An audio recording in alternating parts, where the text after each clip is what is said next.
Dernier truc, ça me tient à cœur, l'industrie. Donc la part de l'industrie a baissé en France, vous le savez, il n'y a plus d'usines en France, il n'y a plus rien, il n'y a plus des cadres qui bossent dans le tertiaire. Alors premièrement, la part de l'industrie dans l'ensemble du monde a baissé. De même que la part de l'agriculture dans l'ensemble du monde a été drastiquement réduite. La part de l'agriculture au Moyen-Âge, ça devait être pas loin de 100% de la production. Aujourd'hui, en France, c'est inférieur à 2% de la production et ça compte moins de 1% de l'ensemble des prolétaires. Bien. Est-ce qu'on songerait à augmenter la part de l'agriculture en France dans les travailleurs? A priori, c'est pas l'agenda. En tout cas, pas l'agenda de ces gens-là. Vous pouvez refaire une agriculture paysanne, etc., qui nécessite de remettre des gens au champ, mais ça c'est autre chose, a priori, c'est pas leur sujet. Mais pourquoi la production industrielle baisse? Alors elle baisse structurellement dans l'ensemble du monde, donc c'est pas étonnant qu'elle baisse en France. Pourquoi baisse-t-elle dans l'ensemble du monde? On a dit, on développe les forces productives, on développe l'internationalisation, on développe la financiarisation, on développe les techniques de management, etc., pour presser le citron un petit peu plus, d'accord? Et comme tout, ce travail se divise. D'accord? Aujourd'hui, un gestionnaire des stocks, c'est pas un DRH. Et c'est pas un comptable.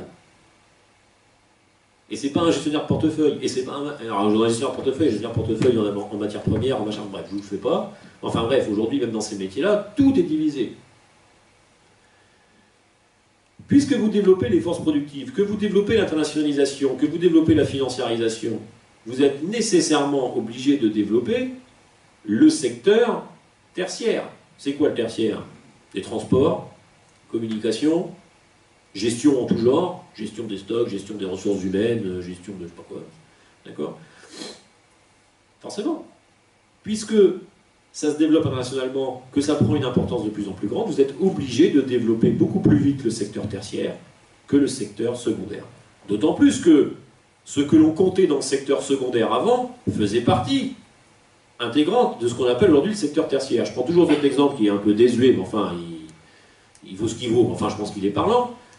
Votre petit paysan auquel vous allez acheter des fromages le dimanche matin au marché, qui fait lui-même son fromage, le gars il élève des vaches, ou des chèvres, peu importe, je sais pas ce qu'on fait ici, chez moi on fait des vaches, il transforme le lait en fromage, il met le fromage dans un paquet, le paquet c'est lui qui a dessiné le logo, il transporte le fromage jusqu'au marché, et au marché, il fait de la vente, il fait du marketing, etc. Pourtant, ce gars-là, c'est un agriculteur. Mais il fait de l'industrie, il transforme le fromage, enfin, il transforme le lait en fromage, il fait du service, il transporte, machin, puis le dimanche, quand il a le temps, il fait sa comptabilité. Bon, ben, qu'est-ce qu'on a fait? On a simplement séparé les tâches, d'accord? Dans la production capitaliste, aujourd'hui, si vous achetez un fromage, non pas au marché, mais à votre supermarché, il y a un gars qui élève les vaches, il y a un gars qui récolte le lait, il y a un gars qui transporte le lait, il y a etc. Jusqu'à la caissière qui fait bip bip, avec la carte bancaire. D'accord? Évidemment, si vous faites la somme de ces trucs-là, bah, il y a un paysan, il doit y avoir 2 ouvriers qui transforment le fromage, et puis après, il y a tout un tas de gens qui font du service. Et pourtant, on produit plus de fromage, en faisant comme ça, qu'avec une agriculture paysanne. Donc c'est pas parce que la part de l'industrie a baissé dans le monde que l'industrie a baissé dans le monde. On n'a jamais été autant industrialisé. Jamais. Ça, c'est de l'hyper-industrie. Sauf que tout ce que vous faites la journée avec, c'est du service. Quand vous allez voir Google, ils vous vendent de la publicité. Comme on dit, quand c'est gratuit, le produit, c'est vous. Mais pour que Google vende du service, ben, il en faut l'industrie. Il en faut des data centers, des kilomètres de câbles de cuivre, des machins, etc. etc. D'accord? Donc la part de l'industrie baisse, mais l'industrie ne baisse pas. On n'a jamais été autant industrialisé. Jamais. Y compris en France. On n'a jamais été autant industrialisé. Donc ça, c'est la première raison pour laquelle la part de l'industrie baisse. En France. Parce qu'elle baisse partout. Y compris en Chine. Partout, pardon. En Afrique, peut-être pas. En France, elle baisse plus vite qu'ailleurs. C'est ça le phénomène qu'il faut expliquer. En France, cette part baisse plus vite qu'ailleurs. Pourquoi elle baisse plus vite qu'ailleurs? À cause de la CGT. À cause de la CGT. Si vous regardez la part du travail en France, le graphique que j'arrive pas à vous montrer, dans le PIB, il a certes baissé, mais il est plus élevé que dans les pays qui ont maintenu une industrie. Comment l'Allemagne a-t-elle fait pour maintenir son industrie? Elle a baissé les salaires. Elle a baissé les salaires, tout simplement.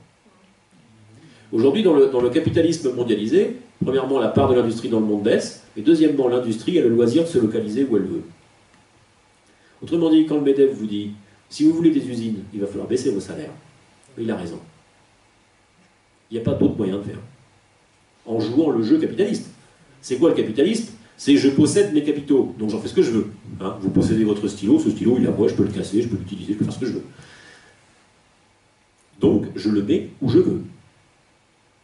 Et moi, si j'étais un capitaliste, je mettrais mon usine là où les salariés me coûtent le moins cher. Hein. Hein, pourtant, je vais être très gentil. Ça n'a rien à voir. Parce que même si j'étais gentil et que je voulais quand même le placer en France, je ne pourrais pas faire face à la concurrence internationale. Donc même si je mettais... Donc c'est pas une affaire de personne. Si vous produisez en France avec un SMIC chargé à 1500 balles, les mecs qui font grève tous les matins, c'est vrai, les mecs qui veulent des retraites à 60 balais, mais vous n'allez pas faire concurrence à une boîte qui produit en Colombie ou je sais pas où. Hein. C'est pas possible. Donc, l'industrie se casse ailleurs, malgré le fait qu'elle baisse partout dans le monde. Okay, donc le fait que l'industrie baisse partout dans le monde, si vous voulez, il y a un truc sur lequel on ne peut rien faire, c'est le développement de la production capitaliste. Moi je trouve que c'est plutôt pas mal. Les espérances de vie sont meilleures dans les services que dans l'industrie. Est-ce que vraiment les mecs ils veulent revenir à l'usine de 1960 où l'espérance de vie des ouvriers était inférieure à 60 ans? Pour faire tourner les usines, on les faisait tourner avec du charbon de houille, les mecs ils mouraient à 50 balais de la silicose. C'est le bon temps apparemment, le temps que tout le monde regrette. Ben, c'est vrai. Tout le monde regrette ce temps-là, apparemment. Donc, mais, si vous voulez jouer le jeu... Donc si vous voulez des usines en France, admettons que ce soit un projet, encore une fois, moi je ne pense pas que ce soit un projet, mais admettons que ce soit un projet, il va falloir passer au socialisme. Ou alors il va falloir accepter de baisser vos salaires drastiquement. D'accord? Parce qu'il y a cette configuration internationale du capitalisme.